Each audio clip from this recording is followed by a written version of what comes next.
Hello बच्चों, कैसे हो।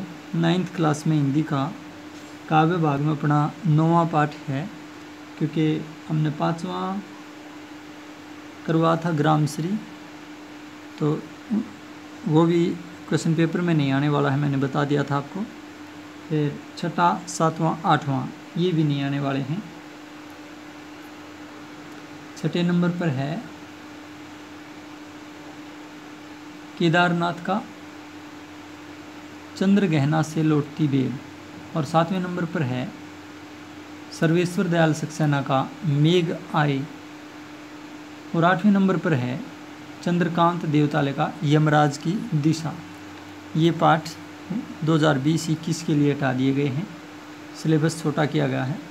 और ये जो 9वां पाठ है बच्चे काम पर जा रहे हैं, ये मैं करवा रहा हूँ, इसकी व्याख्या करवाते हैं, ठीक है। पहला पैरा देखिए। इस कविता में जो है एक व्यंग्य के रूप में बच्चों को पढ़ाई के समय में काम पर भेजना और उन्हें उनके पढ़ाई के मूलभूत अधिकार से वंचित कर देना, इसके ऊपर व्यंग्यात्मक तरीके से कविता लिखी गई है राजेश जोशी जी के द्वारा। कोहरे से ढकी सड़क पर बच्चे काम पर जा रहे हैं सुबह सुबह। लक्षणा सब शक्ति है पूरी कविता में। कोहरे से ढकी हुई सड़क ऐसी है, आप इसको मान सकते हो एक विपरीत परिस्थिति। पहली बात, सड़क के ऊपर चलना छोटे बच्चों का। दूसरे, कोहरे के समय में दुर्घटना की बहुत संभावना होती है। तीसरे, अल सुबह। कोहरा कब होता है? अल सुबह, जिस समय बच्चे स्कूल में जाने की तैयारी करते हैं उस समय वो काम पर जा रहे हैं। ये बहुत विचित्र बात है कवि की नज़र में। कहता है हमारे समय की सबसे भयानक पंक्ति है ये इस समय की सबसे भयानक पंक्ति है। क्यों भयानक है? इसे विवरण की तरह लिखा जाना चाहिए, इसे सवाल की तरह। बच्चे काम पर क्यों जा रहे हैं बच्चे?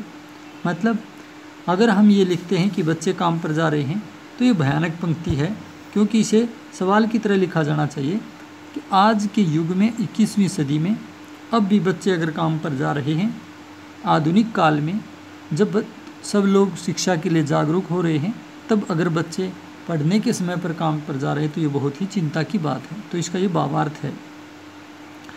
अगर विशेष या शिल्प सौंदर्य की बात करें तो खड़ी बोली भाषा है, छंदमुक्त रचना है, लक्षणा सब शक्ति है, और सुबह सुबह में पुनरुक्ति प्रकाश अलंकार है, ठीक है। और अनुप्रास अलंकार है, भयानक पंक्ति, इसमें प्रश्न अलंकार भी है, और प्रसाद गुण जो है वो इस कविता में है, प्रसाद गुण। इसके अतिरिक्त चाक्षुक बिंब है, क्योंकि एक बिंब हमारे मन में चित्र के रूप में आता है यहाँ पर बच्चों के काम पर जाने का। दूसरा पैरा देखिए। क्या अंतरिक्ष में गिर गई हैं सारी गेंदें? क्या दीमकों ने खा लिया है सारी रंग बिरंगी किताबों को? क्या काले पहाड़ के नीचे दब गए हैं सारे खिलौने? क्या किसी भूकंप में ढह गई हैं सारी मदरसों की इमारतें? क्या सारे मैदान, सारे बगीचे और घरों के आंगन खत्म हो गए हैं अचानक एकाएक? तो ये प्रश्न अलंकार है यहाँ पर, और इसमें क्या कहा गया है?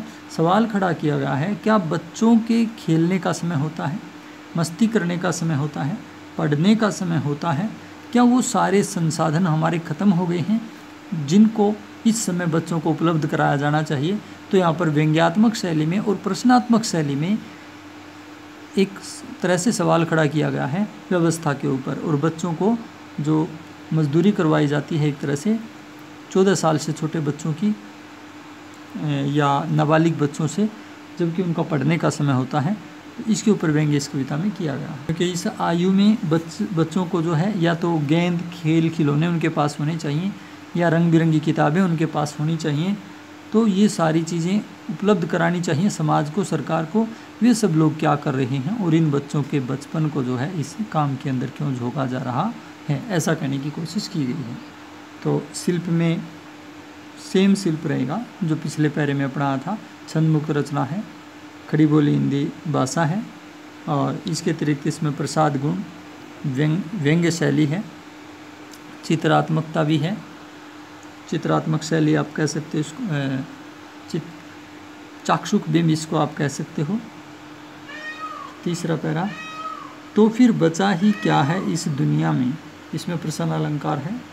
कितना भयानक होता अगर ऐसा होता, भयानक है लेकिन इससे भी ज़्यादा यह है कि हैं सारी चीज़ें हस्ब मामूल, यानी सारी चीज़ें हमारे पास उपलब्ध हैं, गेंदें, खिलौने, किताबें, मदरसे, लेकिन कहता है फिर भी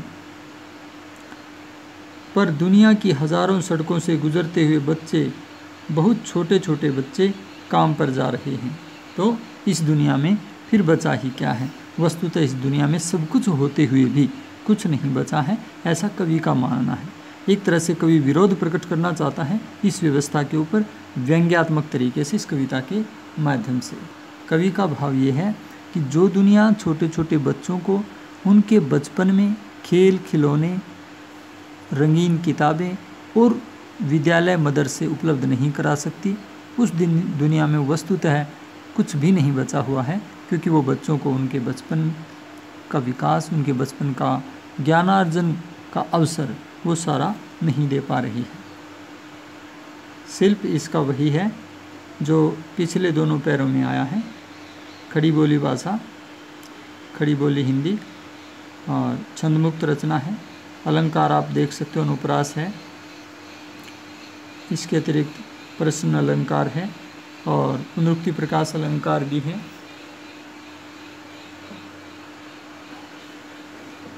प्रसाद गुण है और चाक्षुक बिंब इसमें देखने को मिलता है। तो ये आपकी कविता पूरी हो गई है।